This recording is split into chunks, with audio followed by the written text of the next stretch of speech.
네, 박수가 절로 나옵니다. 오늘 감사의 찬송 하나님 앞에 아름답게 올려드린 우리 할렐루야 찬양대, 그리고 우리 앙상블, 오늘은 또 장구가 있어가지고 그죠? 네, 여러분 더 흥이 나고 또 이렇게 기쁨의 찬송을 올려드리게 된 것 같습니다. 우리 할렐루야 찬양대 하나님께서 기쁘게 받으셨는 줄로 믿습니다. 우리 하나님께 영광의 박수 올려드리겠습니다. 하나님 감사합니다. 네. 할렐루야, 할렐루야. 추수감사주일, 감사의 마음을 담아 하나님 앞에 예배의 자리로 나아가는 우리 성도님들 한 분 한 분에게 하나님께서 주시는 사랑과 평강과 기쁨의 은혜가 가득하게 임하시게 되기를 우리 주님의 이름으로 축복합니다.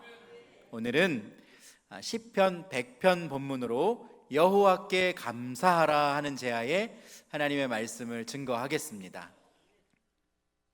이 추수감사절기는 1620년에 메이플라워호라는 배를 타고 신앙의 자유를 찾아서 영국을 떠나 대서양을 건넌 이 청교도들이 뉴 잉글랜드에 도착해서 처음으로 거둬들인 그 땅의 곡식과 열매를 가지고 하나님 앞에 감사의 예배를 드린 것에서 유래가 된 절기입니다.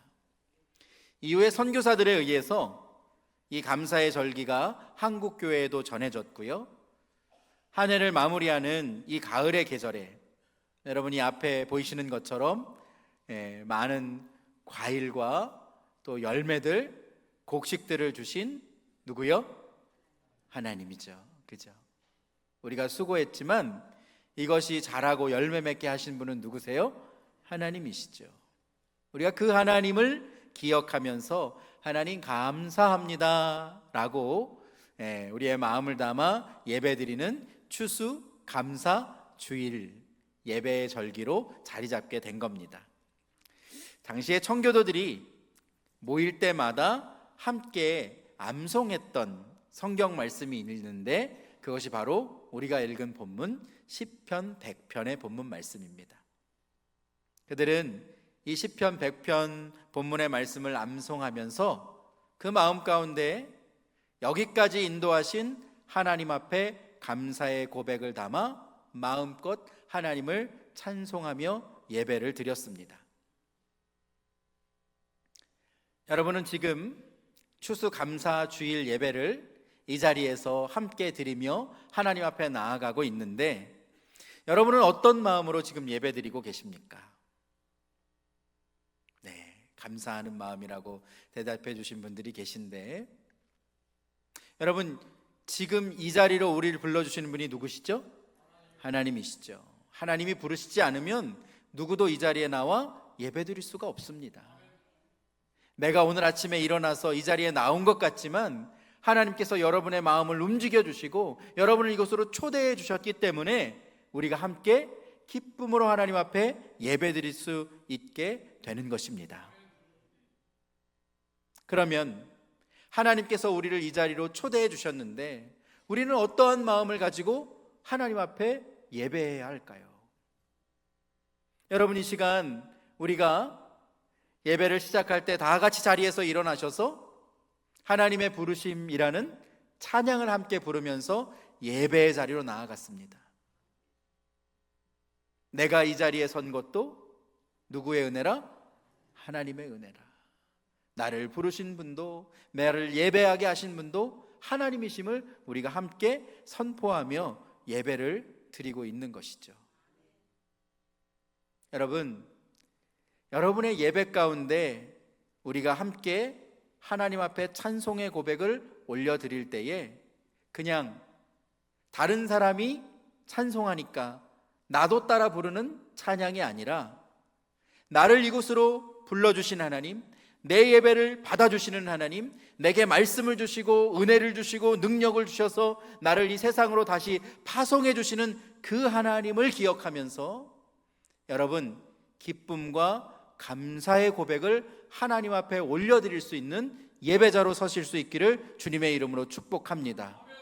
지난주에도 예배드렸으니까 오늘도 예배드리고 다음 주에도 똑같이 습관적으로 예배드리는 것이 아니라 나를 이곳으로 불러주신 분, 내 예배를 받아주시는 분, 내게 은혜 주시고 능력 주시는 분, 나를 이 세상에서 승리케 하시는 분이 하나님이심을 감사하는 마음을 담아서 전심으로 찬양하고 기쁨으로 감사하며 하나님 앞에 기도하고 주신 말씀 마음 가운데 깊이 새기고 하나님 앞에 예배하는 진정한 예배자 되실 수 있기를 주님의 이름으로 축복합니다. 스탠퍼드 대학 교수인 필립 하터 박사가 이 세상이 만약 100명이 사는 마을이라면 어떤 모습일까 하는 연구를 하고 그 결과를 발표했습니다. 제가 이렇게 들어오면서 컴퓨터를 쳐보니까 전 세계 인구가 81억 6천만 명이더라고요. 근데 이제 그 인구가 100명이라면 어떤 모습일까 하는 연구를 한 것이죠. 그 결과 100명 중에 57명은 아시아인이고 21명은 유럽인이고 14명은 미주인이고 8명은 아프리카인이다라는 그런 비율이 나왔습니다.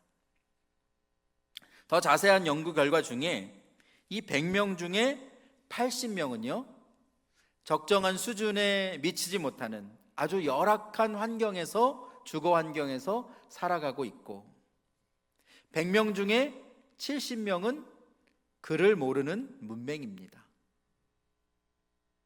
100명 중에 50명은 영양실조 상태에 있고요. 전기와 수도 시설이 없이 열악한 환경 가운데 살아가는 사람이 30명이나 됩니다. 만일 누군가에게 잠을 잘 수 있는 집이 있고 먹을 음식이 있고 또 스스로 글을 쓸 줄 알고 내게 스마트폰과 아니면 컴퓨터가 있다면 그 사람은 전 세계 100명 가운데 몇 명에 속할까요?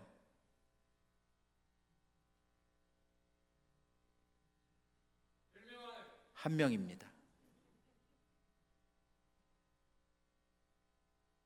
잠을 잘 수 있는 집과 먹을 수 있는 음식, 스스로 글을 쓸 줄 알고 스마트폰이나 컴퓨터가 있어서 그것을 사용할 수 있는 사람은 100명 중에 한 명입니다. 아마도 이 자리에서 예배드리고 있는 대부분의 분들이 그렇게 살고 계실 것 같습니다. 99명이 경험하지 못하는 혜택을 우리는 누리고 살아가고 있는 것이죠. 그런데 여러분의 삶은 어떻습니까? 내 환경이 남들보다 못하다는 비교의식을 가지고 더 많이 가지지 못한 것, 더 많이 누리지 못한 것, 그것으로 인해서 나는 불행한 사람이라고 생각하지 않으십니까? 나는 하는 일마다 되는 게 없어. 매일 불평하고 누구를 원망하며 살고 있지는 않습니까? 오늘 읽은 시편 100편의 표제어는 감사의 시입니다. 여러분 성경을 보시면 시편 100편 그 위에 감사의 시라고 기록되어져 있는 것을 볼 수가 있습니다. 주경학자들에 의하면 오늘 이 시편 100편의 본문은 이스라엘 백성들이 성전으로 올라갈 때, 성전에 왜 올라갑니까? 하나님 앞에 예배드리기 위해서 올라가죠. 하나님 앞에 예배드리기 위해서 올라갈 때 그들이 기쁨으로 불렀던 찬송이 바로 오늘 시편 100편의 본문입니다. 하나님을 예배하기 위해서 성전문 앞에서 그 문이 열리기를 기다리면서 오늘 본문의 이 말씀으로 그들이 찬송하며 하나님을 예배했다라고 하는 것이죠. 오늘 본문 4절 말씀을 보면 그들의 마음에 어떠한 고백이 담겨 있는지 잘 나타내 보여주고 있습니다. 4절 말씀 함께 읽어봅니다. 시작. 감사함으로 그의 문에 들어가며 찬송함으로 그의 궁정에 들어가서 그에게 감사하며 그의 이름을 송축할지어다. 아멘. 이 본문에 나타나는 그의 문, 그의 궁정은 바로 성전의 문, 성전을 의미하는 것입니다. 이 성전에 들어갈 때 그에게 무엇을 합니까? 감사하며 또한 그의 이름을 어떻게 해요? 송축할지어다 라고 고백하고 있습니다. 이 본문의 이 송축이라고 번역된 히브리어 바라크, 이 바라크는 무릎을 꿇다, 복을 주다, 찬양하다 이러한 의미를 담고 있는 단어가 바로 송축 바라크입니다.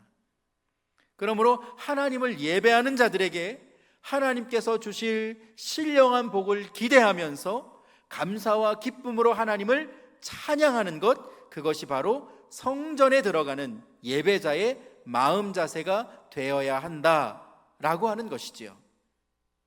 여러분, 제가 하나 질문하겠습니다.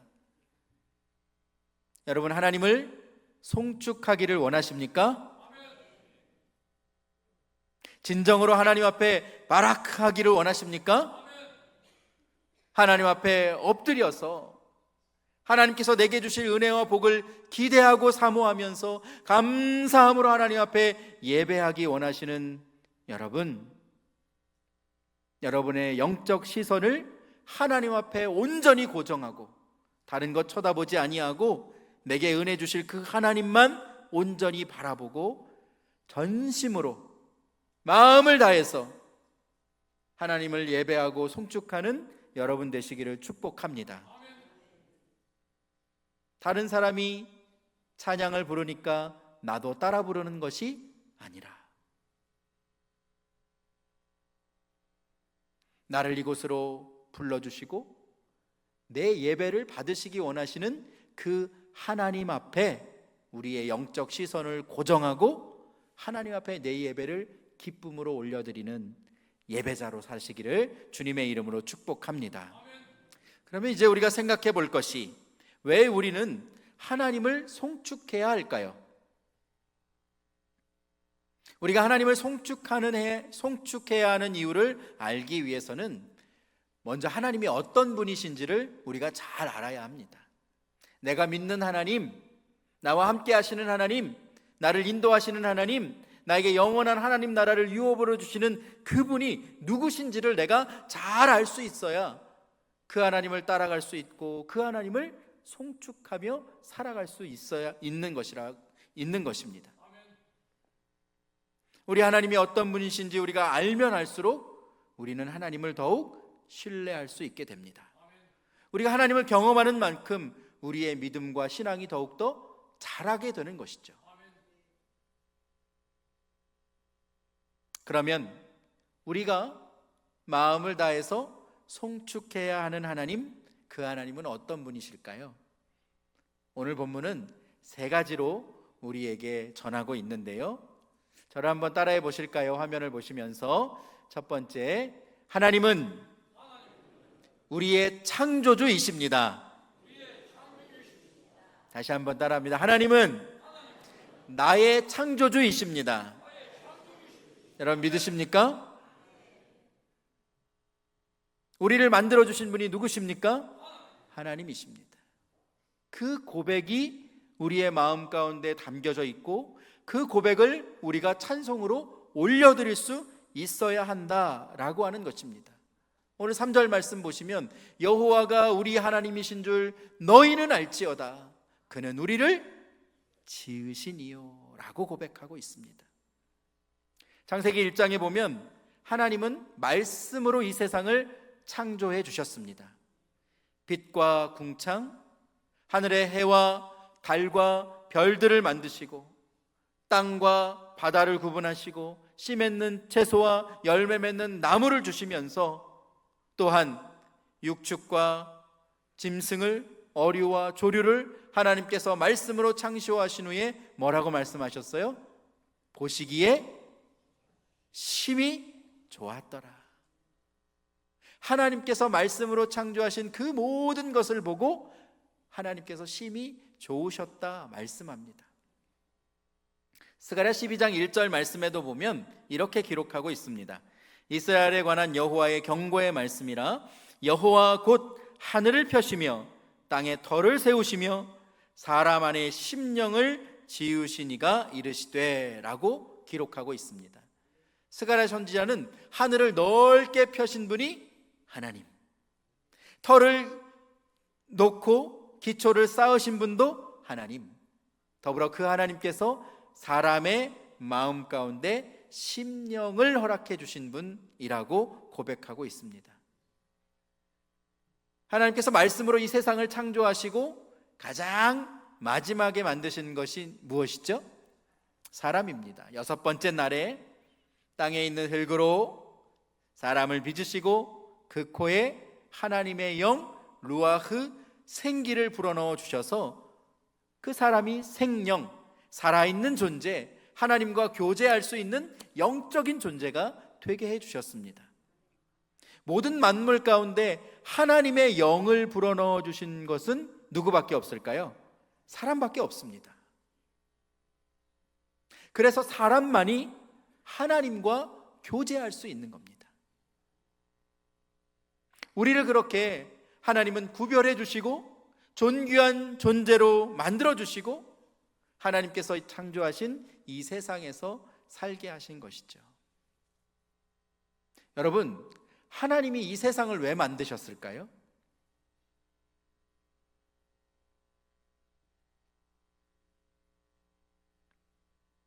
하나님께서 빛을 만드셔서 밤과 낮을 구분해 주시고 물을 한 곳으로 모이게 하셔서 육지와 바다를 구분해 주셨고 씨 맺는 채소와 열매 맺는 나무와 과일을 주셨습니다. 누구를 위한 창조입니까? 그렇습니다. 하나님이 만드신 이 세상 만물은 하나님 자신을 위한 것이 아니라 바로 하나님이 만들어주신 사람을 위한 것입니다. 하나님은 이 세상 창조의 주인이시지만 하나님이 창조하신 그 만물을 누리는 주인공은 누구입니까? 사람입니다. 하나님께서 그렇게 세상을 만드실 때부터 디자인해 놓으신 거예요. 사람을 위해 이 세상을 지어주셨습니다. 시편 139편 14절에서 다윗은 이렇게 고백하고 있습니다. 함께 읽어보실까요? 자, 시작. 내가 주께 감사하옴은 나를 지으심이 심히 기묘하심이라. 주께서 하시는 일이 기이함을 내 영혼이 잘 아나이다. 아멘. 하나님이 하시는 모든 일이 심히 기이하고 우리의 마음 가운데 그 하나님이 하시는 일로 감사와 찬송을 할 수밖에 없음을 누가 한대요? 내 영혼이 잘 아나이다 라고 고백합니다. 하나님이 불어넣어 주신 영, 그 하나님의 영으로 가득한 우리가 하나님이 하시는 일을 알아차릴 수 있게 된다는 것이죠. 깨달을 수 있게 된다는 것이죠. 그것을 깨달은 자가 할 수 있는 것이 무엇입니까? 감사하고 찬송하는 것입니다.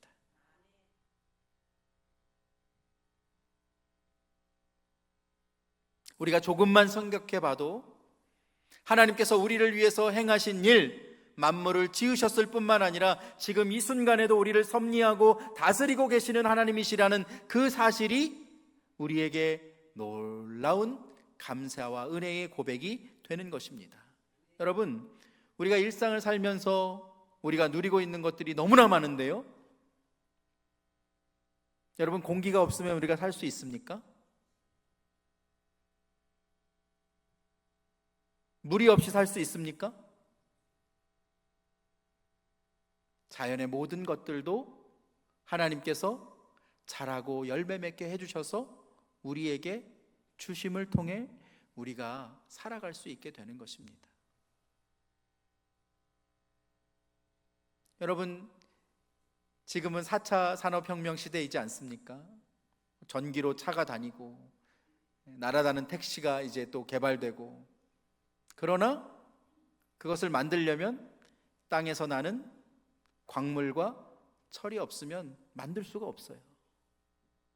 하나님이 주신 것이 없으면 만들 수가 없습니다. 우리에게 주신 모든 것들이 하나님의 은혜임을 고백할 수 있는 여러분 되시기를 축복합니다. 하나님이 이 세상의 창조주이시고 또한 그 하나님께서 내게 하나님의 영을 불어넣어 주셔서 나와 함께 하시는 분이심을, 내 인생을 창조해 주시고 나와 함께 해주시고 나를 이끌어 주시는 분이심을 믿음으로 고백하며 하나님을 송축하는 여러분 되시기를 주님의 이름으로 축복합니다. 세상을 만드신 창조주 하나님께서 오늘도 여러분을 주목하고 계시고 그 하나님께서 여러분을 사랑한다고 말씀해 주시고 영원한 하나님 나라로 하나님께서 인도해 주실 것을 믿음으로 고백하며 승리하는 여러분의 신앙 되시기를 주님의 이름으로 축복합니다. 두 번째로, 하나님은 어떤 분이실까요? 저를 따라해 보실까요? 하나님은 우리의 왕이십니다. 하나님은 나의 왕이십니다. 여러분 믿으십니까? 하나님은 나의 왕이십니다. 우리는 하나님의 백성이요 하나님은 우리의 왕이심을 우리가 고백할 때에 하나님을 찬송하지 않을 수 없는 것이죠. 여러분, 누구의 것이라는 뜻은 소유권이 그 소유자에게 있다는 의미입니다. 우리는 그의 것이니, 우리는 하나님의 것이니, 우리는 이 땅에 보내질 때부터 하나님 나라로 다시 돌아갈 때까지 하나님의 것으로 사는 하나님의 백성임을 기억하실 수 있기를 축복합니다. 이 놀라운 비밀을 알았던 다윗은 시편 145편 1절에서 이렇게 고백합니다. 우리 함께 읽어보실까요? 시작. 왕이신 나의 하나님이여 내가 주를 높이고 영원히 주의 이름을 송축하리이다. 아멘. 여러분 놀랍지 않습니까? 왕이신 나의 하나님이여 내가 주를 높이고 영원히 주의 이름을 송축하리이다. 다윗은 통일 이스라엘 왕국의 왕이었어요. 다윗이 다스리던 시대에 가장 넓은 영토를 차지했고 그때 가장 강한 힘을 가지고 있었습니다. 모든 국민들이 사랑하고 존경하는 왕이었습니다. 그러나 다윗은 자신이 왕임을 드러내는 것이 아니라 하나님이 나의 왕이심을, 하나님이 이 나라의 주인이심을 온전히 고백하는 사람이었습니다. 사무엘하 6장에 보면 여호와의 법궤가 시온성에 들어올 때에 다윗이 그것을 보면서 기쁨으로 하나님을 찬양하며 춤을 췄습니다. 오늘 찬송이 나올 때에 저도 앉아서 춤을 추고 싶다 그런 마음이 들었었는데 그 마음을 가지고 다윗이 덩실덩실 춤을 추었던 거예요. 근데 그러다 보니까 옷이 벗겨졌어요. 여호와의 임재, 여호와의 주권을 상징하는 그 법궤가 시온으로 돌아올 때에 자신이 왕이라는 그 신분을 내려놓고 그 왕의 신분을 벗어버리고 하나님의 백성된 자로 이스라엘의 진정한 왕이신 하나님을 송축할 수 있었던 겁니다. 사랑하는 여러분, 여러분은 누구의 백성입니까? 여러분의 왕은 누구십니까? 여러분의 삶의 자리에서 내 인생의 주인이 하나님이심을, 나는 하나님의 백성이요 하나님은 왕이심을 믿음으로 고백하며 살아가는 여러분 되시기를 축복합니다. 마지막으로 세 번째, 우리 하나님은 어떤 분이십니까? 함께 읽어보실까요? 자, 그 다음 말씀 자, 따라해 보십시다. 하나님은 우리의 목자이십니다. 하나님은 나의 목자이십니다. 아멘이십니까? 그렇습니다. 하나님이 내 목자시라는 거예요. 하나님이 나의 목자시고 우리는 그의 양이라는 고백은 우리가 전적으로 하나님을 의지해야 살 수 있는 존재라는 것을 보여주는 말씀입니다. 필립 켈러의 양과 목자라는 책에 보면 이 양의 특성을 아주 잘 보여주고 있습니다. 양은요, 방향 감각이 없고 또 시력이 좋지 않아서 앞을 잘 보지 못합니다. 그래서 목자가 없이는 먹을 것이 있는 곳을 찾아가지 못하고 또 보이지 않기 때문에 언제 낭떠러지로 떨어질지 모르는 것이 바로 양입니다. 몸이 무겁고 다리가 짧아서 넘어지게 되면 혼자 일어날 수가 없어요. 목자가 도와주지 않으면 제대로 설 수가 없고 걸을 수가 없는 것이죠. 다윗은 자신이 어떠한 존재인지 너무나도 잘 알고 있었고 또 하나님이 어떤 분이신지 너무나 잘 이해하고 있었습니다. 그래서 시편 23편 1절과 2절 말씀에 이렇게 고백합니다. 우리가 잘 아는 말씀이고 애송하는 말씀이죠. 함께 읽어볼까요? 시작. 여호와는 나의 목자시니 내게 부족함이 없으리로다. 그가 나를 푸른 풀밭에 누이시며 쉴 만한 물가로 인도하시는도다. 아멘. 아멘. 여호와는 나의 목자시니. 이 목자라고 번역된 히브리어 로이는요, 먹이다, 돌보다, 다스리다, 그러한 의미를 가지고 있습니다. 다윗은 여호와 하나님께서 내 목자가 되어주셔서 나를 먹여주시고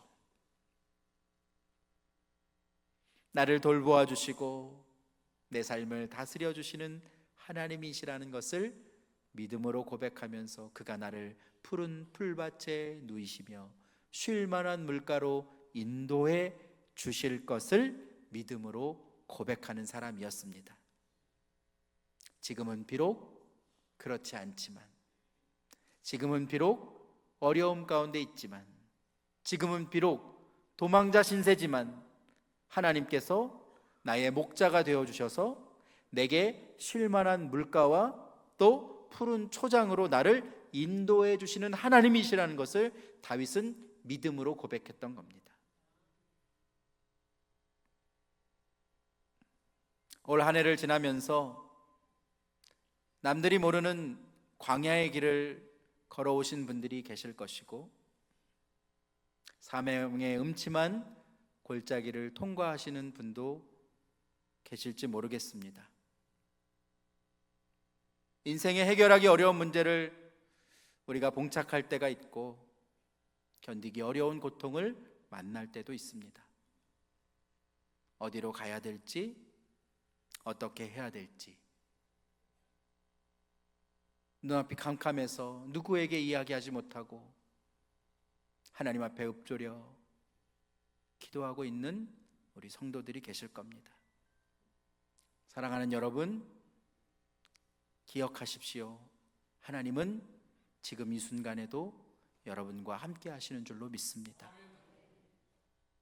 우리의 손을 끝까지 붙들어 주시고 절대로 놓지 않으시고 우리와 함께 하시고 우리를 인도하시는 분이 여호와 로이, 목자 되시는 하나님이심을 고백하실 수 있기를 축복합니다. 우리가 그 하나님께서 우리를 사랑하시고 우리와 함께 하시는 것을 우리는 잘 알고 있습니다. 그런데 왜 우리는 감사하지 못할까요? 왜 우리의 입에서는 원망과 불평이 떠나지 않을까요? 그것은 하나님이 아니라 상황과 형편을 바라보고 그것에 사로잡혀 있기 때문입니다. 그 모든 것을 뛰어넘어서 일하시는 하나님을 보지 못하기 때문이죠. 바벨론의 포로로 끌려갔던 다니엘은 왕이나 다른 신, 사람, 무엇을 구하면 사자굴에 던져질 것을 알면서도 그는 두려워하지 않았습니다. 자신의 처지를 생각하면서 하나님 앞에 원망하지 않고 그는 이러한 고백을 하나님 앞에 올려드립니다. 자신이 사자굴에 들어가게 될 것을 알면서도 내가 믿는 하나님을 기억하면서 하나님의 말씀에 순종하며 이렇게 고백합니다. 우리 함께 다니엘 6장 10절 말씀 함께 읽어보겠습니다. 시작. 다니엘이 이 조서에 왕의 도장이 찍힌 것을 알고도 자기 집에 돌아가서는 윗방에 올라가 예루살렘으로 향한 창문을 열고 전에 하던 대로 하루 3번씩 무릎을 꿇고 기도하며 그의 하나님께 감사하였더라. 아멘. 다니엘이 무엇했습니까? 그의 하나님께 감사하였더라. 내가 이렇게 창문을 활짝 열어 제끼고 하나님 앞에 무릎 꿇고 기도하면 내가 사자굴의 사자밥이 된다는 것을 알면서도 그는 하나님 앞에 감사하고 기도할 수 있었습니다. 왜냐? 자신이 지금 처한 상황을 바라본 것이 아니라 하나님께서 내 하나님 되심을 고백할 수 있었기 때문입니다. 하나님께서 나를 창조해 주셨고 그분이 나의 왕이시고 그분이 여전히 나를 지켜주시는 분임을 그는 고백할 수 있었기 때문에 그 상황 가운데서도 하나님 앞에 감사할 수 있었고 기도할 수 있었고 찬송할 수 있었던 것입니다. 사랑하는 성도 여러분, 이 믿음의 고백이 여러분의 삶의 자리에서도 있기를 축복합니다. 오늘 마지막 5절 말씀 우리 함께 읽고 오늘 말씀을 마치려고 하는데요, 이것이 우리의 감사의 고백이 되고 찬송의 이유가 됨을 우리 5절 말씀 함께 읽습니다. 시작. 여호와는 선하시니 그의 인자하심이 영원하고 그의 성실하심이 대대에 이르리로다. 아멘. 여러분 믿으십니까? 여호와 하나님은 선하십니다. 그 하나님의 인자하심은 영원하십니다. 그 하나님께서 우리와 지금도 함께 하시고 우리가 하나님 앞에 부르심 받을 그날까지 우리를 지키시고 보호하시고 인도하신다는 그 사실을 여러분 기억하실 수 있기를 축복합니다.